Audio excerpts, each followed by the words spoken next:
तो hello everyone guys, मैं आ गया हूँ आज छठा पार्ट लेकर। तो हम लोग शुरू करते हैं पिछले भाग को देखते हुए। पिछले भाग में देखा था हमने कि जब परमैन हमारा अपना गोल्डन परमैन सेट निकालता है, तभी हम देखते हैं कि परमैन हमारा जैसे ही निकालता है तभी इनाया यह देखकर चौंक जाती है कि परमैन के पास गोल्डन परमैन सेट है। भला ये कैसे हो सकता है, क्योंकि परमैन उसे नाकारा लग रहा था बिना किसी काम का।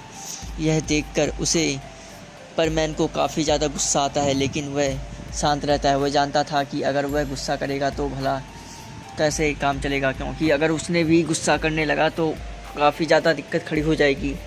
और यही सोचते हुए मित्सुओ इनाया को शांत करते हुए कहता है, मुझे पता है इनाया तुम क्या सोच रही हो, लेकिन एल्फ ग्रह मुझे लगता है कि ज़्यादा विकसित है, लेकिन तुम इस तरह किसी के बारे में नहीं सोच सकती। और यह बोलते हुए मित्सुओ बड़े ध्यान से इनाया को ही देख रहा था। इनाया यह जानकर काफ़ी हैरान होती है कि मित्सुओ इतनी आराम से कैसे बात कर रहा है, और वह उसकी स्थिरता तो काफ़ी ज़्यादा एहसानमंद थी कि आर्यन उसको इतना कुछ कह रहा था, क्योंकि पहली बार किसी ने उसको इस तरह कुछ कहने की कोशिश की थी। और परमैन चुपचाप उसे देखता रहा, क्योंकि वह अपने ही ख्यालों में खोई हुई थी। तभी परमैन उससे पूछता है कि तुम क्या सोच रही हो। तभी इनाया कहती है, नहीं कुछ नहीं, मैं बस ये सोच रही थी कि मित्सुओ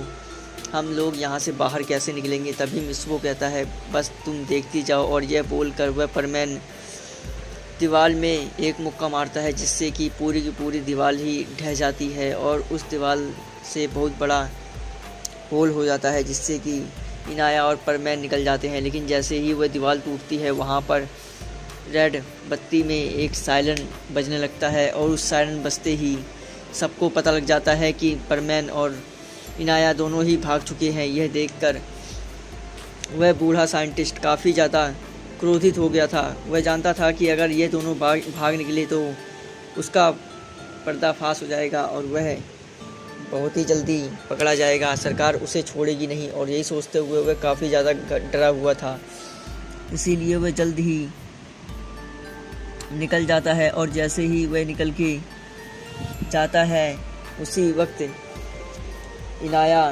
कहती है, परमैन मुझे नहीं लगता कि हम लोग यहाँ से बच पाएंगे। देखो ना, ये लोग कितनी शिद्दत से हमारे पीछे पड़े हुए हैं। यह सुनकर परमैन कहता है, मुझे भी लगता है कि ये लोग हमें ऐसे नहीं छोड़ने वाले, लेकिन मुझे समझ नहीं आ रहा कि हमें क्या करना चाहिए। लेकिन तभी कहती है, तुम चले जाओ परमैन, यहाँ से जल्दी भागो यहाँ से, क्योंकि तुम अगर बच गए तो सब बच जाएंगे। यह सुनकर मित्सुओ कहता है, नहीं, मैं तुम्हें नहीं छोड़ के जाऊँगा इनाया। मुझे पता है कि अगर तुम इनके हाथ में लग गई तो ये तुम्हें इस बार जान से मार देंगी। वैसे भी तुम इनके अभी किसी काम के लायक नहीं हो। और यह बोलते हुए वह मित्सुओ इनाया का हाथ तेज़ी से पकड़ लेता है। वह जानता था कि अगर उसने इनाया को छोड़ा तो इनाया जल्द ही यहाँ से भाग जाएगी, और वह नहीं चाहता था कि इनाया भागकर उनके हाथों में पड़ जाए। और इसीलिए मित्सुओ तेज़ी से उसको अपने बाहों में पकड़ लेता है और फिर से तेज़ी से उड़ने लगता है। यह देखकर इनाया थोड़ी उदास हो जाती है। वह जानती थी कि मित्सुओ उसकी जान बचाना चाहता है, लेकिन वह जानती थी कि मित्सुओ कुछ भी कर ले उसकी जान नहीं बचा पाएगा, क्योंकि यहाँ पर अभी कुछ ही देर में हज़ारों रोबोट आ जाएंगे और फिर मित्सुओ के ऊपर हमला कर देंगे। अगर वह टाइम से नहीं भागा तो वह भी मेरे साथ ही मारा जाएगा। और यही सोचते हुए वो मित्सुओ को समझाती है, लेकिन मित्सुओ को बिल्कुल भी फ़र्क नहीं पड़ रहा था। अभी कुछ ही देर में रोबोट आ जाएंगे। मित्सुओ तुम समझ क्यों नहीं रहे, जल्दी चलो यहाँ से, जाओ भागो यहाँ से। यह सुनकर मित्सुओ कहता है, मैं किसी को इस तरह मुसीबत में छोड़कर नहीं भाग सकता। यह सुनकर उसके आंखों में आंसू आ जाते हैं, क्योंकि मित्सुओ इस तरीके से बात कर रहा था जिससे कि उससे आज तक किसी ने बात नहीं की। और उसने कई सारे लोग देखे थे जो इतने सेल्फिश थे कि अपनी चाहत के लिए लोगों की हत्या तक कर सकते थे, लेकिन मित्सुओ ऐसा नहीं था। यह सोचते हुए उसकी आंखों में आंसू आ जाते हैं और वह अपने आंसू पोंछते हुए कहती है, मित्सुओ मुझे नहीं लगा था कि तुम इतने ज़्यादा नेक दिल इंसान होगे। और यह बोलते हुए वह मित्सुओ से कहती है, मित्सुओ मुझे ये बताओ कि तुम क्या करने वाले हो। यह सुनकर वह कहता है, मुझे नहीं पता, लेकिन हाँ, मैं जो भी करने वाला हूँ वह बिल्कुल भी कोई ऐसे वैसी बात नहीं है, तुम चिंता मत करो।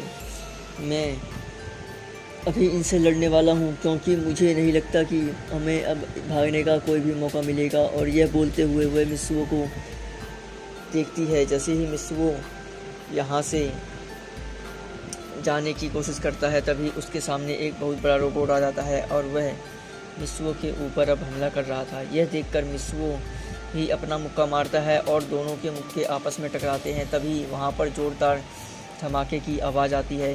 दोनों के दोनों ही पीछे हट गए थे। यह देखकर मित्सुओ हैरान था कि गोल्डन परमैन सेट भी इस रोबोट को नहीं हरा सकता। यह देखकर वह कहती है, मित्सुओ तुम क्या सोच रहे हो? तुम जो सोच रहे हो कुछ भी मत सोचो, क्योंकि यह परमैन सेट ऐसे ही कोई नहीं हरा सकता। क्योंकि अगर तुम इसे ऐसे ही हरा देते तो फिर मेरी सारी मेहनत बेकार हो जाती। यह बोलते हुए वह मित्सुओ को ध्यान से देख रही थी। तभी मित्सुओ कहता है, मुझे लग ही रहा था कि यह तुम्हारी टेक्नोलॉजी है, क्योंकि ऐसा कोई भी यहाँ पर अभी व्यक्ति है नहीं जो इस तरह की टेक्नोलॉजी का कोई भी सामान बना सके। और यह बोलते हुए मित्सुओ ध्यान से इनाया को ही देख रहा था। तभी इनाया शर्मिंदा होते हुए कहती है, मुझे माफ़ कर दो मित्सुओ, लेकिन मैं क्या कर सकती थी, क्योंकि मुझे इस तरीके से बोला गया था। और यह बोलकर वह ध्यान से मित्सुओ को देखती है, क्योंकि मित्सुओ उसको काफ़ी ज़्यादा क्यूट भी दिखाई दे रहा था, लेकिन वह जानती थी कि मैं जो सोच रही हूँ उसका उल्टा ही है। और यही सोच बोलते हुए वह जल्दी ही मित्सुओ को वहाँ से भागने के लिए प्रेरित करने लगती है, लेकिन मित्सुओ उसकी बातों को नज़रअंदाज कर देता है और वह चुपचाप अपने कामों को अंजाम देने लगता है। यह देखकर मित्सुओ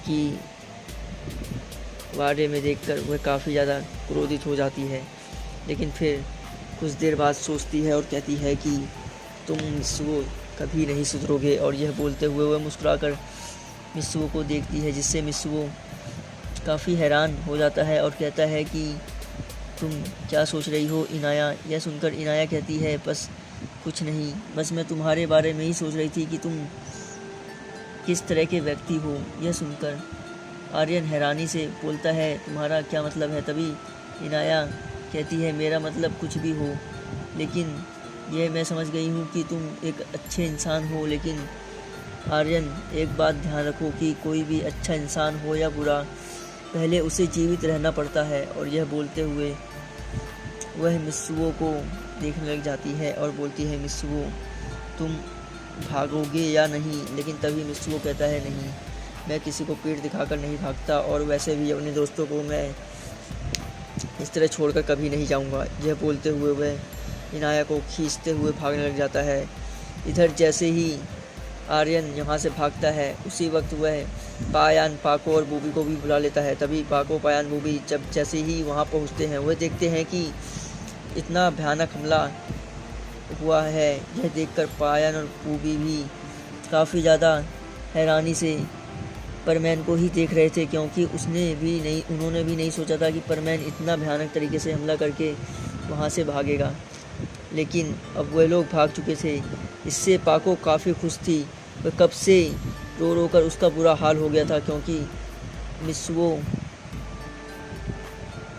कब से गायब था, वह तो वही जानती थी। तभी मित्सुओ कुछ सोचते हुए कहता है, मुझे लगता नहीं था कि यहाँ पर ऐसा कुछ भी हो सकता है। लेकिन तभी मित्सुओ कहता है कि कुछ भी हो, लेकिन लगता है कि इन लोगों का हाथ ही भी है मेरे बिजनेस को डुबाने में। और यही सोचते हुए वह इन लोगों की तरफ फूट खाए की नज़रों से देख रहा था, लेकिन परमैन जानता था कि वह अभी कुछ भी नहीं कर सकता। इसीलिए बस उन लोगों की तरफ देखते हुए वह क्रोधित था और कह रहा था कि एक दिन मैं तुम लोगों को छोड़ूंगा नहीं। और यह बोलते हुए मिस्सू हमारा काफ़ी तेज़ी से भागने लग जाता है और फिर पायान और बूबी जैसे ही वहाँ पर उस पर रोबोट पर हमला करते हैं, उसी वक्त परमैन भी हमला कर देता है और कहता है कि मैं इस रोबोट को आज छोड़ूंगा नहीं, इसकी वजह से इतना कुछ हो गया। तो गाइस अब 7वें पार्ट में हम देखेंगे इसका अगला भाग।